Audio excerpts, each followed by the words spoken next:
এবার একটা কথা বলতো, একটা মিথ্যা যখন 1000বার বলা হয় না, তখন সেটা সত্যির মতো আকার নিয়ে নেয়।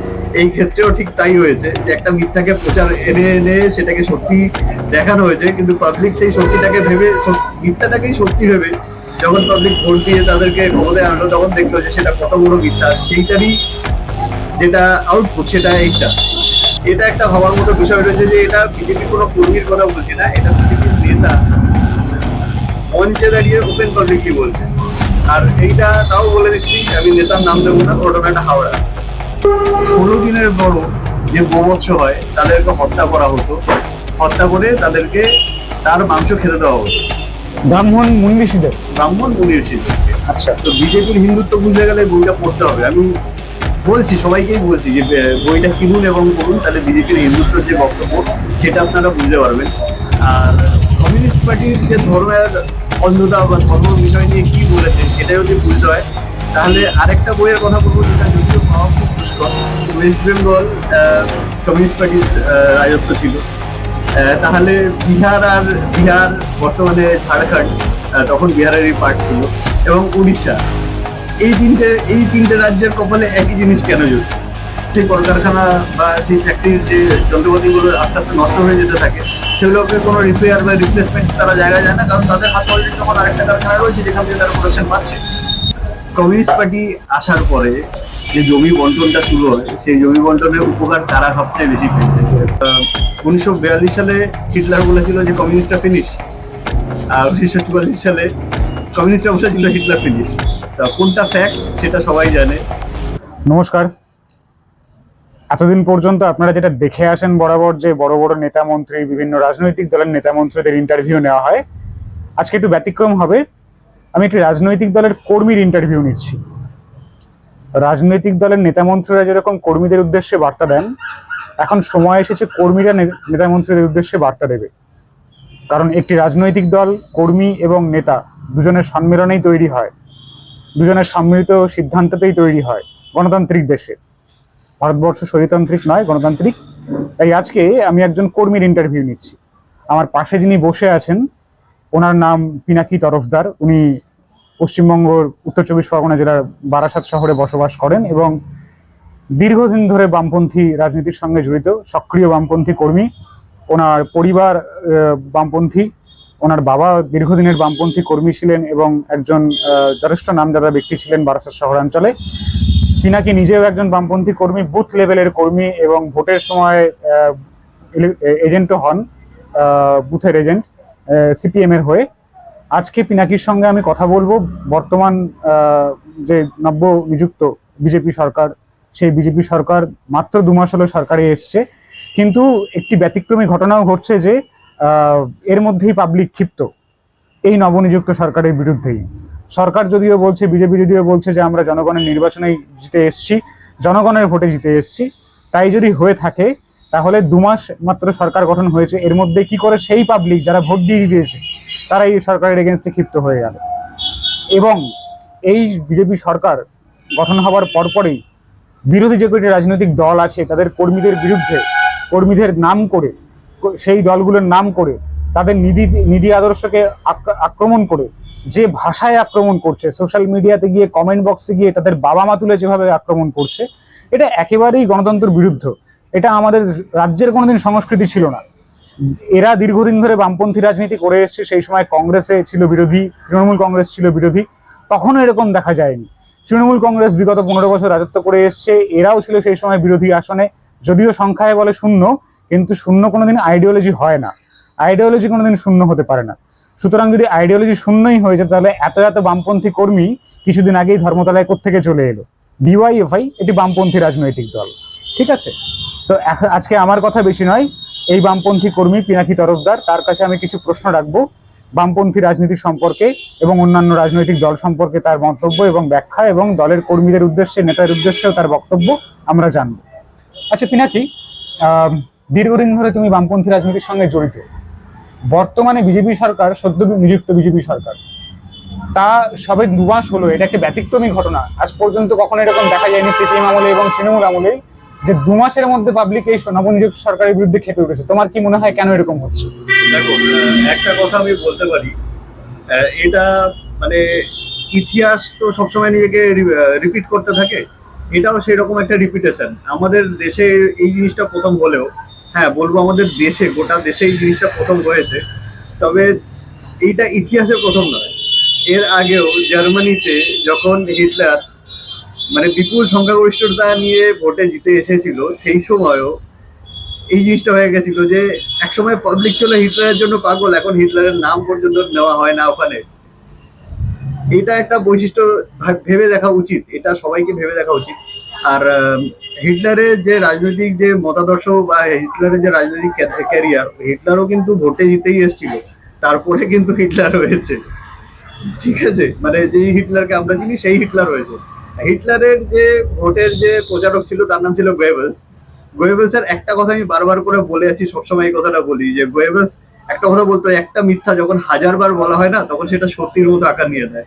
এই ক্ষেত্রেও ঠিক তাই হয়েছে, যে একটা মিথ্যাকে প্রচার এনে এনে সেটাকে সত্যি দেখানো হয়েছে, কিন্তু পাবলিক সেই সত্যিটাকে ভেবে, মিথ্যাটাকেই সত্যি ভেবে যখন পাবলিক ভোট দিয়ে তাদেরকে ক্ষমতায় আনলো, তখন দেখলো যে সেটা কত বড় মিথ্যা। সেইটারই যেটা আউটপুট সেটা এইটা। মানে এই পশ্চিমবঙ্গের জনগণ তাহলে খুব বুদ্ধিমান, যে মিথ্যাটাকে খুব তাড়াতাড়ি ধরে ফেলেছে। হ্যাঁ, খুব তাড়াতাড়ি ধরে ফেলেছে। এবং বহু বিজেপি কর্মীও দেখতে পাচ্ছি যে ইদানিং খুব তাড়াতাড়ি দলের বিরুদ্ধেই কথা বলছেন যুক্তিসঙ্গত কারণে। তার মানে শুধু আমি এখানে একটা কথা পয়েন্ট আউট করবো, শুধু বিজেপি কর্মী না, বিজেপি বেশ কিছু নেতা যাদের ভিডিও ভাইরাল হচ্ছে, তারা মঞ্চে দাঁড়িয়ে বলছে যে এরা যেখান থেকে, তৃণমূলেরা যেখান থেকে খাওয়া ছেড়ে গেছে, অনেক ক্ষেত্রে অনেক জায়গাতেই রাজ্যে সেই জায়গা থেকে আবার খাওয়াটা শুরু হয়েছে। এটা একটা ভাবার মতো বিষয় রয়েছে যে এটা বিজেপি কোনো কর্মীর কথা বলছি না, এটা বিজেপির নেতা মঞ্চে দাঁড়িয়ে ওপেন পাবলিকলি বলছে। আর এইটা তাও বলে দিচ্ছি, আমি নেতার নাম দেবো না, ঘটনাটা হাওড়ার, যেটা ফেসবুকে খুব ভাইরালও হয়েছে। আচ্ছা, তোমাকে আরো একটা প্রশ্ন, সেটা হচ্ছে যে বিজেপি যে ন্যারেটিভটা তৈরি করেছে দীর্ঘদিন ধরে, এবং বর্তমানে এই কিছুদিন আগে ধর্মতলাতে ডিওয়াইএফআই এর অত বড় জনসমাগম দেখে বিজেপির নেতা কর্মী, আরএসএস এর কর্মীরা খুব ভয় পেয়ে গিয়েছে, এবং তারা এখন খুব ইন্টেনশনালি আইটিএসএল এর দ্বারা তৈরি করা বিভিন্ন প্রোপাগান্ডা তারা প্রোপাগেট করছে, এবং সেটা তারা বুঝতে পেরেছে যে সিপিএম আগামী দিনে তাদের বিরাট বড় বিরোধী শক্তি হিসেবে উঠে আসছে। সেই কারণে তারা যেটা প্রচার করে এসছে এবং আরো বেশি করে প্রচার করছে, সিপিএম হচ্ছে সনাতনদের শত্রু, সিপিএম হিন্দু ধর্মের শত্রু, সিপিএম হিন্দু ধর্ম সম্পর্কে অর্ধসত্য প্রচার করে এসছে, সিপিএম সনাতনীদেরকে অর্ধসত্য শিখিয়েছে, জানিয়েছে, এবং তারা মুসলমানদেরকে আরো বেশি প্রশ্রয় দিয়েছে এবং সনাতনীদের মেরুদণ্ড দুর্বল করেছে। এই সম্পর্কে তোমার কি মতামত? তোমরা কি এটা করেছো? দেখো, এইটা পাবলিককে বোঝানো একরকম আর পাবলিকের বোঝা আর একরকম।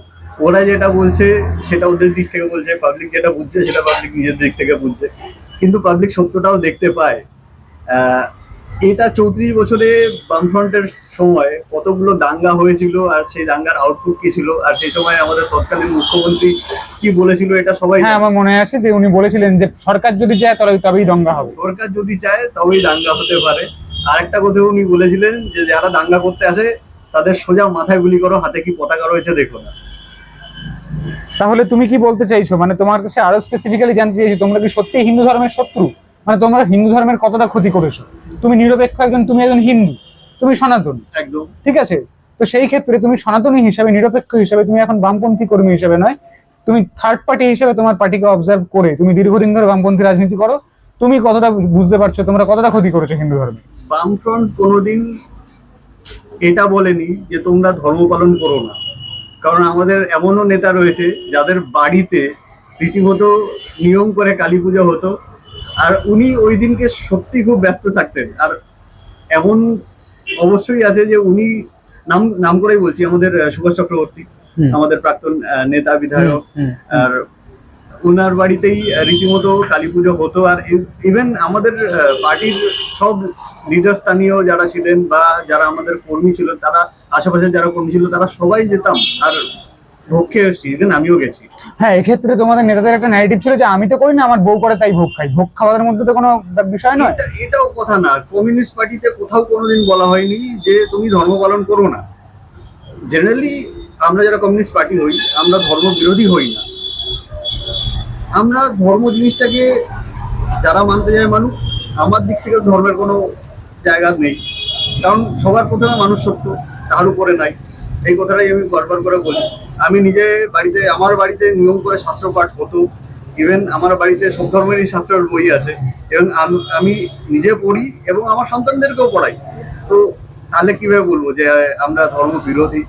সত্যি কথা বলতে বিজেপি যেটা প্রচার করে যাচ্ছে সেটা হিন্দু ধর্মের ক্ষতি ছাড়া কিছু হয় না। যেভাবে প্রচার করা হচ্ছে, যে ভাবধারাটায় প্রচার করা হচ্ছে, সেই ভাবধারাটা অর্ধেক সত্য, আর অর্ধেক সত্য কোনোদিন সত্য হয় না, সেটা মিথ্যা। এই প্রসঙ্গে বেশ কিছু জায়গা বলতে পারি, যেমন গোমাংস ভক্ষণ।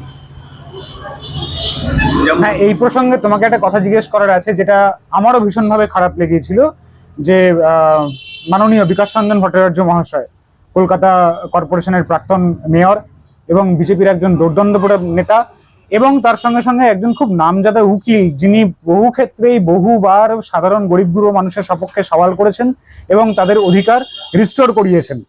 সেই বিজেপির সিপিএম এর বিকাশ রঞ্জন ভট্টাচার্য মহাশয় যখন ধর্মতলা থেকে গরুর মাংস খেলেন, সেটা তো সনাতনীদের মধ্যে সত্যি এটা একটা রিপার্কেশন হয়েছে, এবং বিজেপি ওটাকেই তুলে ধরে বেশি করে প্রপাগেট করেছে যে দেখো এরা সনাতন ধর্মের শত্রু। তো তুমি আমাকে একদিনকে ব্যক্তিগতভাবে একটা ঘটনা, মানে কিছু শাস্ত্রীয় ব্যাখ্যা আমাকে বলেছিলে। তোমার কাছে সেই সপক্ষে যদি কোনো শাস্ত্রীয় এভিডেন্স থাকে যে বিকাশ রঞ্জন ভট্টাচার্য সেই দিনকে সনাতন ধর্ম বিরুদ্ধ কোনো কাজ করেননি, বরঞ্চ তিনি শাস্ত্রসম্মত কাজ করেছিলেন গরুর মাংস খেয়ে, তুমি সেদিন আমাকে ব্যক্তিগত স্তরে যা বলেছিলে, আজকে তুমি সেটা ভিডিওতে বলো। দেখো, ভাষা এবং ব্যুৎপত্তিগত ভাবে অতিথি যারা হয় তাদেরকে গৌণ বলা হয়। এইটা এসছে আমাদের পুরাকাল থেকেই, আর এটা ইতিহাস প্রসিদ্ধ একটা মানে জিনিস, যেটা শাস্ত্রের মধ্যেই আছে।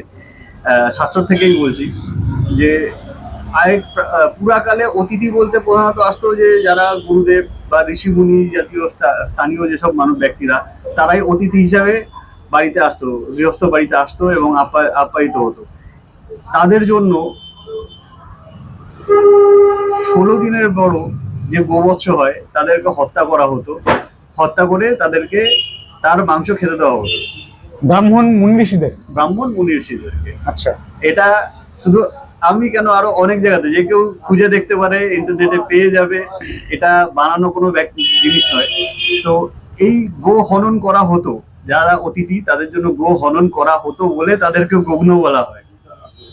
আর আরেকটা জিনিস, আরেকটা প্রসঙ্গ আমি বলে রাখি, এই যে গো হত্যা বা গোমাংস ভক্ষণ, আমাদের যে প্রাচীনকালে যে হরপ্পানগর, সেখানে যে খাদ্যাভ্যাসের যে তালিকা পাওয়া যায়, বা তার পরবর্তীকালে ভারতবর্ষের যে তালিকা পাওয়া যায়, প্রাক আর্য বা আর্যদের পরে বা দ্রাবিড় সংস্কৃতিতে যে তালিকা পাওয়া যায়, তাতে গোমাংস ভক্ষণ কোথাও মানা নেই। এটা স্বাস্থ্যসঙ্গতভাবেই বলছি। ইভেন আমাদের প্রাচীন বাঙালি খাদ্য তালিকায় যদি আমরা দেখি, তাহলে আমরা অবাক হয়ে যাব। আর এইটা সবার কাছেই দেখতে পারে, ইউটিউব এখন অ্যাভেলেবেল জায়গা, গুগল এখন অ্যাভেলেবেল জায়গা, যে কোনো লোক, যে কোনো ব্যক্তি যে জায়গাটাকে খুঁজে দেখতে পারে যে বাঙালি বা প্রাচীন ভারতের খাদ্যাভ্যাসের মধ্যে কি কি ছিল। আর সবচেয়ে যেটা বড় কথা, এই গো হত্যা বন্ধ হয় কিভাবে, সেটাও একটা ব্যাখ্যা রয়েছে, সেটাও একটা শাস্ত্রের একটা দিক রয়েছে। কারণ সেই সময় গরুকে সম্পদ হিসেবে মানা হতো।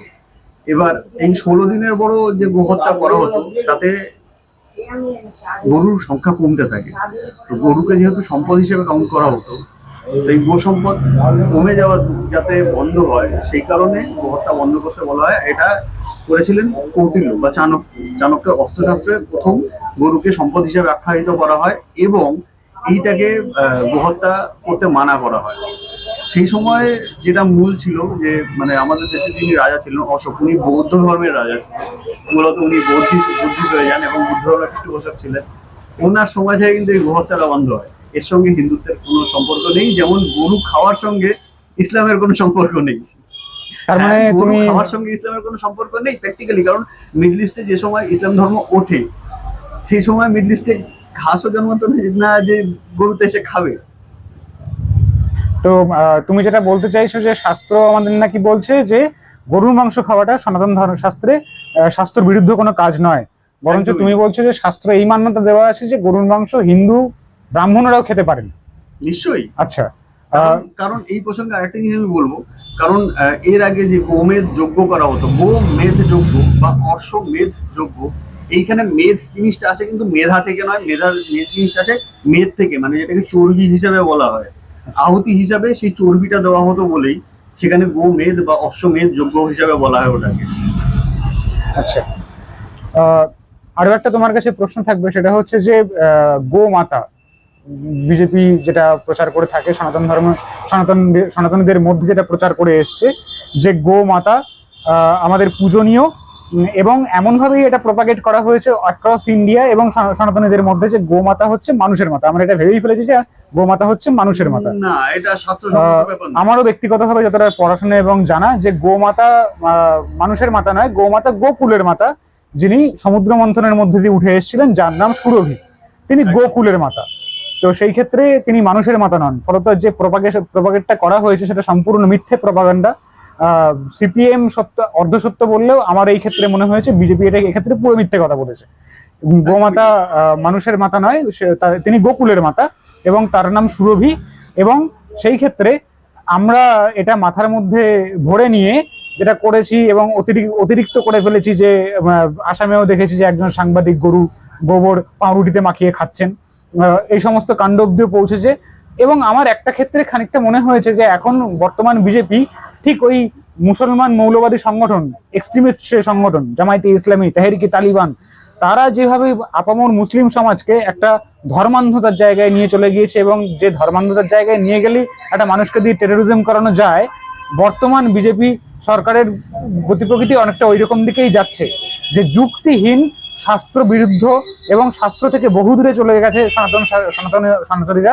তারা শাস্ত্র প্র্যাকটিসের মধ্যেই নেই, এবং যার দরুন প্রচন্ডভাবে কুসংস্কার এবং মিথ্যা অপপ্রচারকে মাথার মধ্যে ঢোকাচ্ছে, এবং একটা র্যাডিক্যালাইজেশন তৈরি হচ্ছে, যে র্যাডিক্যালাইজেশনের দরুন ওই ইসলামিক এক্সট্রিমিস্ট যারা টেরোরিজম করে তাদের সঙ্গে আমাদের কোনো পার্থক্য থাকছে না।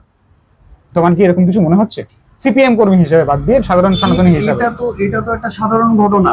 এবার সত্যি কথা বলতে, বিজেপির হিন্দুত্ব যদি বুঝতে হয় তাহলে প্রত্যেকবার পুজো হয়, দুর্গাপুজো হয়, বারাসাতে ধুমধাম করে দুর্গাপুজো, কালী পুজো হয়। এই টাইমে বিজেপিরও বুক স্টল বসে, যেখান থেকে আমিও বই কিনি। হ্যাঁ, আমি বিজেপির বুক স্টল থেকেও বই কিনি। আর বিজেপির একটা বই পাওয়া যায় বুক স্টলে, যার নাম হচ্ছে হিন্দুত্ব, আর রাইটার হচ্ছে খোদ সাভারকার। তো বিজেপির হিন্দুত্ব বুঝতে গেলে বইটা পড়তে হবে। আমি বলছি, সবাইকেই বলছি যে বইটা কিনুন এবং পড়ুন, তাহলে বিজেপির হিন্দুত্বের যে বক্তব্য সেটা আপনারা বুঝতে পারবেন। আর কমিউনিস্ট পার্টির যে ধর্মের অন্ধতা বা ধর্মের বিষয় নিয়ে কি বলেছে সেটা যদি বুঝতে হয়, তাহলে আরেকটা বইয়ের কথা বলবো, যেটা যদিও পাওয়া খুব দুষ্কর। বইটার নাম হচ্ছে মার্কস এবং এঙ্গেলস, ধর্ম প্রসঙ্গে। তো এই দুটো বই আমি সবাইকে ট্যালি করে দেখতে বলবো, যদি সময় থাকে তাহলে পড়ুন, আনন্দ পাবেন। দুটো পার্টির যে চিন্তা ভাবনা, দুটো পার্টির যে কার্যকলাপ, যে কার্যপ্রকৃতি, সেগুলো সম্পর্কে আপনারা অবগত হবেন। তো এটা রিকোয়েস্ট, এটা সবার জন্য আমার রিকোয়েস্ট যে পড়ুন, শিক্ষাটা খুব জরুরি। 34 বছর তোমরা ক্ষমতায় ছিলে, 34 বছরে তোমরা পশ্চিমবঙ্গের জন্য কি করেছো? তোমরা তো শিল্প ধ্বংস করেছো, অর্থনীতিকে ধ্বংস করেছো, এটা সবাই জানে। যার জন্য সেই এইটাকে ভিত্তি করেই 34 বছর 15 বছর আগে তোমাদেরকে উৎখাত করা হয়েছে। তোমরা শিল্প বিরোধী, তোমরা পশ্চিমবঙ্গের যাবতীয় কলকারখানা বন্ধ করেছো, মানুষকে ইচ্ছা করে তোমরা গরিব বানিয়ে রেখেছিলে। এটা আমি একজন সাধারণ মানুষ হিসেবেও আমার এক সময় সেটাই ধারণা ছিল, এখনো খানিকটা ধারণা আছে যে সত্যিই হ্যাঁ, তোমরা প্রচন্ডভাবে শ্রম আন্দোলন করে শ্রমিক বিপ্লব ঘটিয়ে একের পর এক কারখানা লকআউট করিয়েছো, এবং গরিব মানুষকে ইচ্ছা করে গরিব রাখিয়েছো যাতে সর্বহারা হয়ে থাকতে পারে এবং সিপিএম এর ঝান্ডা ধরে ঝান্ডাবাজি করতে পারে, যাতে মানুষ গরিব থাকলে পরেই তোমাদের সুবিধা, কারণ তোমরা সর্বহারা রাজনীতিটা গরিবদের উপর ভিত্তি করেই করো। তো এই ক্ষেত্রে তোমরা অনেকবার আমাকে বলেছো যে এটা মিথ্যে ন্যারেটিভ। কেন মিথ্যে ন্যারেটিভ?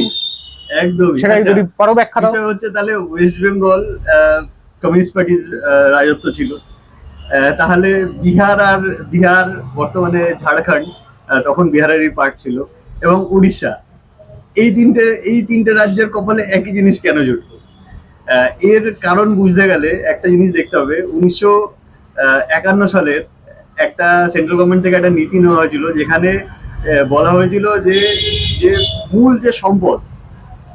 সম্পদ বলতে যে খনিজ সম্পদ, তার একটা শ্রম বন্টনের ব্যবস্থা করা হয়েছিল। এই খনিজ সম্পদের যে শ্রম বন্টনের ব্যাপারটা, সেটা আমি একটুখানি ব্যাখ্যা দেবো। বিষয়টা হচ্ছে এরকম যে খনিজ সম্পদের যে শ্রম বন্টন, সেটা এইভাবে করা হয়েছিল যে মূলত ঝাড়খণ্ড, উড়িষ্যা, ওয়েস্ট বেঙ্গল, এই তিনটে জায়গা ছিল হচ্ছে আকরিক লোহা এবং কয়লার প্রধান উৎস সারা ভারতের মধ্যে।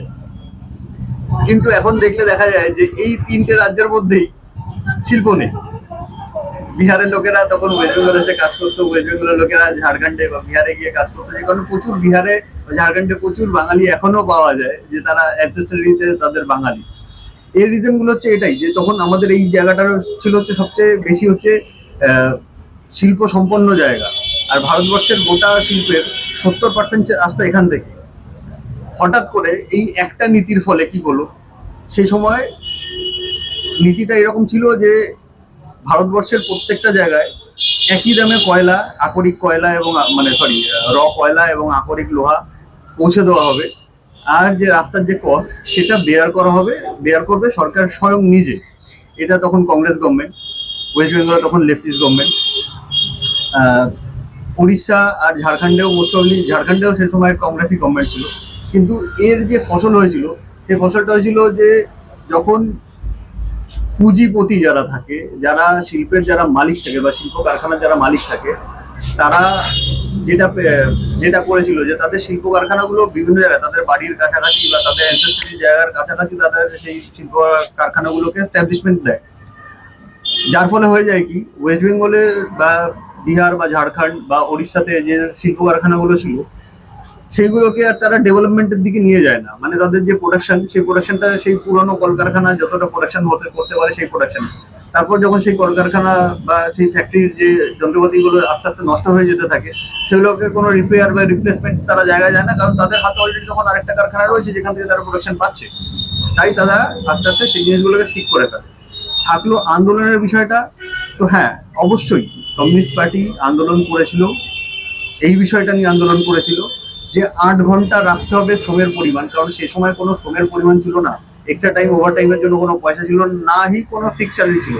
তখন মজুদদাররা বা সরকার বাধ্য করতো সাধারণ পাবলিককে বা যারা ওয়ার্কার ছিল তাদেরকে যে তারা যাতে আনলিমিটেড কাজ করিয়ে আনলিমিটেড প্রোডাকশন পায়, যাতে তাদের মুনাফা বাড়তে থাকে, কিন্তু শ্রমিকরা শ্রমিকই থেকে যায়। তো এই বিষয়গুলো বোঝার মতো বিষয় রয়েছে, আপনারা চাইলে দেখে নিতে পারেন। আমি যে নীতিটার কথা বললাম সেই নীতিটাও দেখতে পারেন, এটাও আপনারা ইন্টারনেটে পেয়ে যাবেন এবং পরিষ্কার ভাষায় পেয়ে যাবেন। এই যে জিনিসগুলো, এই যে ব্লেম গুলো করা হয়, এই ব্লেম গুলো কতটা ভিত্তিহীন একবার ভেবে দেখা উচিত এবং পাবলিককে একবার দেখা উচিত যে যেটা আমরা শুনছি, কানে শুনছি, যেটা ফ্যাক্ট চেক বলে যে কানে শুনছি আমি যেটা, সেটা কতটা ঠিক, সেই বিষয়গুলো নিয়ে একবার ভেবে দেখা উচিত। তোমরা 34 বছর এখানে পশ্চিমবঙ্গে রাজত্ব চালিয়েছো। বিজেপি, নব্য বিজেপির যারা কর্মী আর কি, বিগত 4-5 বছর ধরে যারা বিজেপি করছে, তারা এই কারণেই বিজেপি করছে। অনেক সিপিএম কর্মীও বিজেপিতে চলে এসছে, অনেক সাধারণ মানুষও সিপিএম কে সমর্থন করা বন্ধ করে দিয়ে বিজেপিকে সমর্থন করেছে একটা কারণে।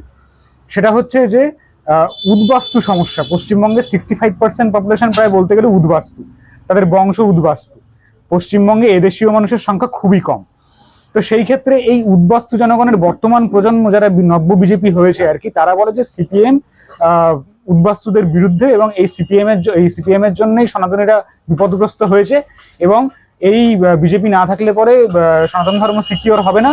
এবং তোমরা এই যে পশ্চিমবঙ্গে উদ্বাস্তুরা এসে বসবাস করছিল, তোমাদের যারা তাদের জীবন অদৃষ্ট হয়ে গিয়েছিল, তোমরা ওদেরকে সাপ্রেস করেছো এবং মুসলমানকে প্রশ্রয় দিয়েছো। এবং তোমাদের জন্যই পশ্চিমবঙ্গে আসার পরেও, বাংলাদেশ থেকে মুসলমানদের দ্বারা অত্যাচারিত হয়ে এইখানে আসার পরেও তোমরা মুসলমানকে প্রশ্রয় দিয়েছো বলেও এই পশ্চিমবঙ্গে আসার পরেও সনাতনীরা সিকিওর ছিল না, তারা ভয় থাকতো। তো সেই ক্ষেত্রে তোমাদের একটা বক্তব্য আছে, তুমি এটাও আমাকে বলেছিলে, অনেক সিপিএম কর্মী আমাকে বলেছে যে এটাও ভুল। তো কেন ভুল এটা বলো। বিষয় হচ্ছে যে তাই যদি হতো তাহলে যারা উদ্বাস্তু যারা রয়েছে তারা নিজেদের মানে কোনো যদি অ্যানসেস্টার যারা যখন যারা পূর্বপুরুষ তারা যখন প্রথম এসছে, যারা এসছে তাদের সঙ্গে একটুখানি খোঁজ গল্প বা একটা চায়ের আড্ডা করে দেখুন, আর পুরোনো কালের যে গল্পগুলো হয় সেই গল্পগুলো শুনে দেখুন। কমিউনিস্ট পার্টি আসার পরে যে জমি বন্টনটা শুরু হয়, সেই জমি বন্টনের উপকার কারা সবচেয়ে বেশি পেয়েছে? এই উদ্বাস্তুদের শ্রেণীটা যারা ছিল, কমিউনিস্ট পার্টির যে উদ্বাস্তু যারা ছিল, মানে কমিউনিস্ট পার্টিতে বলা হচ্ছে যে উদ্বাস্তুদেরকে অতিষ্ঠ করে ফেলেছিল, যখন জমি বন্টন শুরু হয় তখন এই উদ্বাস্তুদের হাতেই বসবাসযোগ্য জমি দেওয়া হয়েছিল, আর সেটা দিয়েছিল কমিউনিস্ট পার্টির থেকে। হ্যাঁ, এটা ঠিক যে তোমাদের আমলেই মানে তোমরাই এই কলোনি তৈরি করেছো, মানে যত উদ্বাস্তু কলোনি আছে আর কি, বারাসাত থেকে শুরু করে গোটা পশ্চিমবঙ্গ এবং কলকাতার বিখ্যাত বিখ্যাত যে সমস্ত বস্তিগুলো রয়েছে, যেগুলো বাংলাদেশি বস্তি নামে মানে বিখ্যাত আর কি, মানিকতলা বস্তি, যাদবপুর অঞ্চল, বারাসাতের বরিশাল কলোনি, এরকম সমস্ত এলাকাতেই আছে, গোটা পশ্চিমবঙ্গ জুড়েই এরকম আছে যে উদ্বাস্তু কলোনিগুলোতে হিন্দু মানুষের বসবাসী বেশি, এবং সেই কলোনিগুলোর দায়িত্ব নিয়ে সিপিএম এর গুন্ডা বদমাইশ, মানে সিপিএম এর হারমাত, বাংলা কথায় আমরা এদেরকে হারমাত বলে চিনি, এই হারমাত লেঠেল বাহিনী জমিদারদের কাছ থেকে, জোরদারদের কাছ থেকে জমি জমা হড় পেয়ে মারধর দিয়ে এই গরিব মানুষ হিন্দু মানুষদের মধ্যেই বিলিয়েছে এবং কলোনি স্থাপন করিয়েছে যে তোমরা এখানে বসো, এখানে তোমরা সিকিউর থাকো। আমার যতদূর ধারণা এটা তোমরা করেছো, এবং দণ্ডকারণ্য থেকে তোমরাই কথা দিয়ে এসেছিলে আমার যতদূর ধারণা, এবং প্রচুর এভিডেন্স ডকুমেন্টস পডকাস্ট আছে যে তোমাদের কিছু নেতা মধ্যপ্রদেশের দণ্ডকারণ্যে গিয়েছিল, যেখানে বেশ কিছু হিন্দু উদ্বাস্তু বাংলাদেশ থেকে এসে এইখানে পশ্চিমবঙ্গের জায়গা না পেয়ে দণ্ডকারণ্যে গিয়ে বসবাস করছিল। সেই জায়গাটা যদিও মানে বাংলাদেশে হিন্দুদের জন্য একেবারেই উপযুক্ত জায়গা নেয়, জল জঙ্গলের জায়গা, বিজাতীয় জায়গা, হিন্দি ভাষায় কথা বলে সেখানকার লোকজন, তোমাদের লোক, হ্যাঁ তোমাদের লোকেরা গিয়ে, তোমাদের নেতারা গিয়ে ওখানে কথা দিয়ে এসেছিল যে আমরা সুযোগ পেলে তোমাদের পশ্চিমবঙ্গে বসবাস করার বন্দোবস্ত করে দিচ্ছি। যদিও সেক্ষেত্রে দেরি হচ্ছিল বলে তারা সুন্দরবন অঞ্চলে চলে গিয়েছিল, এবং সেইখানে কোন কাণ্ড হয়েছিল, কোন জায়গায় বসবাস করছিল তারা, কুমিরমারি দ্বীপের উল্টো দিকে, জায়গাটার নাম বলো। এই বিষয়টা নিয়ে এটা বড় এটা কন্ট্রোভার্সিয়াল, কিন্তু আমি যেটা বলতে চাইছি যে তোমরা কিন্তু, আমি এটা দেখেছি, তোমরা প্রচুর হিন্দু উদ্বাস্তুকে কলোনি করে বসিয়েছো, বলে বলে বসিয়েছো, দায়িত্ব নিয়ে বসিয়েছো, মারধর দিয়ে জমিদার জোরদারদের কাছে বসিয়েছো। প্রসঙ্গটা যখন আসলো, এই প্রসঙ্গটা দিয়ে আমি কথা বলবো। এই প্রসঙ্গটা প্রত্যেক বছর বইমেলা আছে, আর প্রত্যেক বছর বইমেলাতে 500 জন করে মৃতের সংখ্যা বেড়ে যায়। আদেও সরকারি এভিডেন্সে কুমিরমারি দ্বীপ, যে দ্বীপের কথা তুমি বললে, কুমিরমারি দ্বীপেই মারা গেছিল 2 জন। ওখানে কিছুই হয়নি, ওখানে ঘিরে ধরা হয়েছিল এবং রিকোয়েস্ট করা হয়েছিল যে যাতে জঙ্গল বা সেই পরিবেশ এটাকে নষ্ট না করা। দ্বীপটাতে কুমিরমারি না, তার উল্টো দিকে নামটা বলো, নামটা বলো। কন্ট্রোভার্সিতে এখন যাবো না, নামটা বলো, কন্ট্রোভার্সিতে আমি যাবো, জায়গাটার নামটা বলো। কন্ট্রোভার্সিতে একদমই যাবো না। আচ্ছা, জায়গাটার নাম সবাই জানে, বিজন সেতু। হ্যাঁ, বিজন সেতুর বিষয়টা তুলতে পারি, কিন্তু আমি কি হয়েছিল বিজন সেতু তো সেটাও সবাই জানে, সেটার প্রসঙ্গেও আমি বলতে পারি। আর হ্যাঁ, বিষয়টা কি, একটা গল্প মনে পড়ে ছোটবেলায়, এটা একটা জোক টাইপের গল্পটা, যে একটা জায়গায় আর্ট কনফারেন্স হচ্ছিল, যেখানটায় একটা সাদা ক্যানভাস ঝোলানো ছিল, যেখানটায় একজন লোক অবাক হয়ে দেখছিল একটা সাদা ক্যানভাস কেন ওখানটায়। তো পাশে আর্টিস্ট এসে বললো কেমন লাগছে আমার এই গরুর ছবিটা। বললো মশাই গরু কোথায়, ছবিটা আপনি এঁকেছেন, গরু কোথায় এখানটায়? বলছে কেন? এই যে মাঠ ভর্তি ঘাস, গরু রয়েছে। বলছে গরু কোথায়? বলছে গরু তো ঘাস খেয়ে চলে গেছে। বলছে তাহলে ঘাস কোথায়? তখন বলছে গরু তো ঘাস তো খেয়ে নিয়েছে, তাই সাদা ক্যানভাস। বিষয়টা হয়ে গেছে এরকম যে এত লোক মারা গেছে, আর সবাইকেই সিপিএম এর হারমাত বাহিনী জলে ফেলে দিয়েছে, সবাইকেই বাঘে আর কুমিরে খেয়ে গেছে। এটাও কি সম্ভব?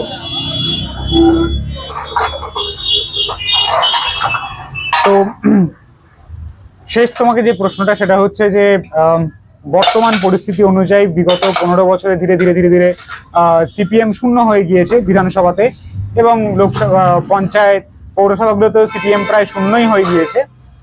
কর্মী হিসাবে তোমরা এখন ততটা অর্গানাইজড নও, সিপিএম দলটাও সেভাবে অর্গানাইজড নয়, বিভিন্ন জায়গায় বিক্ষিপ্ত আন্দোলন হয়। বর্তমান সময়তে মানুষ চাইছে, যেখানে সমস্ত রাজনৈতিক দলের নেতারা প্রায় একটা বাজে কালচার তৈরি করে ফেলেছে যে আমি জিতবো একটা দলের টিকিটে, যে দলের টিকিট নিয়ে আমি জিতবো সেই দলের প্রতীক দেখেই জনসাধারণ ভোট দিয়ে আমাকে জিতিয়েছে, তারপরে আমি পয়সার লোভে বা অন্য কোনো কারণে অন্য দলে পাল্টি মারবো, জনগণকে জিজ্ঞেস না করি। আমাকে জনগণ জেতালো তৃণমূল কংগ্রেসের সিম্বল দেখে, আমি তৃণমূল কংগ্রেসের প্রার্থী বা সিপিএম প্রার্থী দেখে আমাকে জেতালো, আমি জিতলাম, জিতে আমি বিজেপি বা অন্য কোনো দলে চলে গেলাম পয়সা বা অন্য কিছুর লোভে। তো এই যে একটা প্রতারণার কালচার তৈরি হয়েছে, সেই ক্ষেত্রে বিজেপি এখন যে অবস্থাটায় এসে দাঁড়িয়েছে, সেখানে প্রায় বলতে গেলে বিরোধী শূন্য, কে কোথায় কবে কখন কি কিচ্ছু বোঝা যাচ্ছে না। কিন্তু গরিব নিম্নবিত্ত মানুষের প্রতি যে একটা প্রথমেই এসে অ্যাটাক হয়েছে, হকার উচ্ছেদ, অবৈধ দখলদার উচ্ছেদ ইত্যাদি নানা বিষয় নিয়ে, জিনিসপত্রের দাম ইত্যাদি আরো অন্যান্য বিষয় নিয়ে, সেই ক্ষেত্রে মানুষ চাইছে একটা বিরোধী দল উঠে আসুক। সিপিএম কে তারা পছন্দ করছে, সিপিএম কে তারা চাইছেও, কিন্তু তোমাদের কোনো সংগঠন নেই। কর্মী হিসাবে তোমাদের যারা ঊর্ধ্বস্থান মানে নেতারা রয়েছেন, তাদের উদ্দেশ্যে তোমার একটা বার্তা থাকা উচিত, সেটা তোমার কি বার্তা দিচ্ছ তুমি সেটা বলো। দেখো, আমার নেতাদের কাছে এটা আমার বার্তা নয়, এটা আমার আশা এবং বার্তা, অবশ্যই বার্তাও, যে আমাদেরকে আরো অর্গানাইজ হতে হবে। নিচুতলা আমরা যারা কর্মী রয়েছি আমরা তারা মুখিয়ে রয়েছি অর্গানাইজ হওয়ার জন্য। আরো বেশি করে তাদের অ্যাক্টিভিটি বাড়াতে হবে, আমাদের সঙ্গে সংযোগটা অ্যাটলিস্ট তাদেরকে বাড়াতে হবে। প্রত্যেকটা কর্মীর সঙ্গে তাদের যে ট্রানজাকশন যেখানটায় আমরা হতো, যে শিক্ষা শিবিরগুলো হতো, সেই শিক্ষা শিবিরগুলো আবার চালু করতে হবে। এবং সাধারণ মানুষের মধ্যে এই চিন্তা ভাবনাটা আনানোর জন্য যে কাজগুলো ছিল আগে, আমাদের যেটা ছিল, যে কর্মসূচিগুলো ছিল, যে আমরা পাবলিক ইন্টারাক্ট করতাম, সেই জিনিসগুলোকে আমাদের আবার ফেরাতে হবে। আবার জনসভা, আবার শিক্ষা শিবির, আবার এই জাতীয় যে সংগঠক, যে আয়োজক যে জিনিসগুলো ছিল, সেই জিনিসগুলোকে আমাদেরকে আবার ফেরাতে হবে। এই কালচারটা আমাদেরকে আবার ফেরাতেই হবে।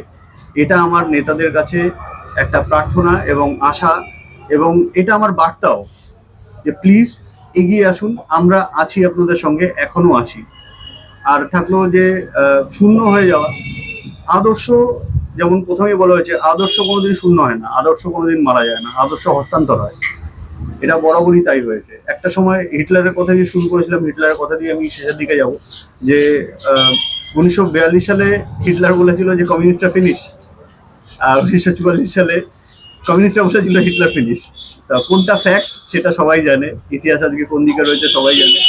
ইতিহাস নিজেকে রোটেট করে আবার সেই পুনরাবৃত্তির জায়গা আবার ফিরে আসছে। তো এগিয়ে আসুন, আমরা আছি সঙ্গে।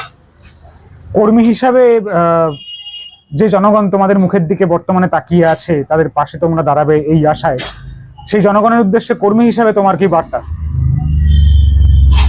দেখো, নির্ভয় থাকো। আমাদের যে রাষ্ট্র ব্যবস্থা, তাতে সংবিধান সবার উপরে, সংবিধানের উপরে কেউ নয়। কেউ যদি তোমাদেরকে গালাগালি করে, আমি দেখেছি সোশ্যাল মিডিয়াতে যে কমিউনিস্ট পার্টির লোকেদেরকে অনেকেই, নাম করেই বলছি, বিজেপি পার্টির তারা তথাকথিত কর্মী এবং বড় নেতা স্থানীয় লোকেরা তারা মাতৃসঙ্গমী ইত্যাদি ইত্যাদি বলে তাদেরকে গালিগালাজ করেছে, বামপন্থী কামপন্থী এই সমস্ত বলে, ফাঁকা ঘরে লেনিন ইত্যাদি ইত্যাদি। এবার দেখো, বিভিন্ন ভাইরাল ভিডিও গুলো প্রমাণ করে যে তারা কতটা কি সৎ, কতটা কি বৃত্তান্ত, তাদের যে বিষয়গুলো আছে সেগুলো ভাইরাল হয়। তো সেটাও বোঝার মতো একটা বিষয় রয়েছে, সেই দিকেও তাকাতে হবে। তো নির্ভয়ে চলো। আমার কমরেডস, আমার ভাইয়েরা, আমার বন্ধুরা, সাধারণ জনগণ, সবাইকে বলছি, আমরা কেউ সংবিধানের উপরে নয়। সংবিধান আমাদেরকে প্রোটেকশন দেয়, আর এই সংবিধানকে জানুন। আপনাদের নিজের যে স্বার্থ সেটাকে জানুন, নিজের পরিচয়টাকে খুঁজে বার করুন, কেউ আপনাদেরকে আটকাতে পারবে না। ধন্যবাদ পিনাকি। তোমার নীতি আদর্শ, তোমার দলের শ্রীবৃদ্ধি হোক, গণতন্ত্র বজায় থাকুক, প্রত্যেকটা রাজনৈতিক দল তাদের ইন্ডিভিজুয়াল আইডেন্টিটি নিয়ে থাকুক। এই মেরুদণ্ড এবং শির দ্বারা বিক্রি করার যে অবৈধ একটা কালচার তৈরি হয়েছে জনগণের ভোট জিতে নিয়ে, তার পারমিশন না নিয়ে আমি অন্য একটা দলে, অন্য একটা সম্পূর্ণ বিরুদ্ধ নীতি আদর্শের দলে গিয়ে যোগদান করলাম এবং সাধারণ জনগণকে নানা রকম মিথ্যে প্রতিশ্রুতি, মিথ্যে ন্যারেটিভ গিলিয়ে গেলাম শুধুমাত্র ব্যক্তি স্বার্থ চরিতার্থ করার জন্য, মডার্ন রাজনীতির একটা অজুহাত দিয়ে। এই কালচারটায় অন্ততপক্ষে তোমরা আসবে না, এটুকুনি আশা রেখে জনগণের পাশে তোমরা তোমাদের মতন করে থাকবে এবং তোমাদের যা বক্তব্য, নিরপেক্ষ বক্তব্য, তোমাদের সম্পর্কে যা ন্যারেটিভ, ভুল ন্যারেটিভ, তোমাদের যা ন্যারেটিভ, তোমরা তোমাদের মতন করে তুলে ধরো। গণতন্ত্র বজায় থাকুক, এটাই আমি কামনা করব। তোমরা তোমাদের মতন করে এগিয়ে চলো। গণতান্ত্রিক দেশে প্রতিবাদ, আন্দোলন সুস্থ গণতন্ত্রের প্রতীক, সেটাই বজায় থাকুক। স্বৈরতন্ত্র যেন জারি না হয়, সেই জন্য তোমরাও সক্রিয় এবং সচেষ্ট থাকো। এবং আমার যারা দর্শক মন্ডলী আছেন তাদেরকেও বলছি যে আমি আবার ফিরে আসছি অন্য কোনো একটি রাজনৈতিক দলের কর্মীদেরকে নিয়ে, কারণ কর্মীদের কথা শোনাটা খুব জরুরি। যে কোনো গণতান্ত্রিক দেশে রাজনৈতিক দল টিকে থাকে কর্মীদের উপর নির্ভর করে। নেতাও বানায় কর্মীরা, নেতারা ভাবে যে আমি নেতা হয়েছি, তাকে নেতা বানিয়েছে কর্মীরা। ঠিক আছে, কর্মীরা হচ্ছে সব থেকে বড় সম্পদ। কর্মীর কথা কেউ শোনে না, কর্মীর ইন্টারভিউ কেউ নেয় না। নেতাদের ইন্টারভিউ নেওয়াটা খুব একটা রীতি হয়ে গিয়েছে, কর্মীদের ইন্টারভিউ নেওয়াটা রীতি হয়ে ওঠাটা খুব জরুরি। কর্মীরা হচ্ছে দলের পিলার, তো এই পিলারটা বজায় থাকুক। আরেকটা নতুন রাজনৈতিক দলের কর্মীদের সঙ্গে আবার আমি ফিরে আসছি। আপনারা নিরপেক্ষ থাকুন, এই ভিডিওটা দেখুন, চিন্তা ভাবনায় থাকুন, আপনার গুরুত্বপূর্ণ মতামত কমেন্ট বক্সে জানান। অবশ্যই হিউমিলেটিং কোনো ল্যাঙ্গুয়েজ প্লেস করবেন না কমেন্ট বক্সে, ডিফেমেশনের কেস লাগবে।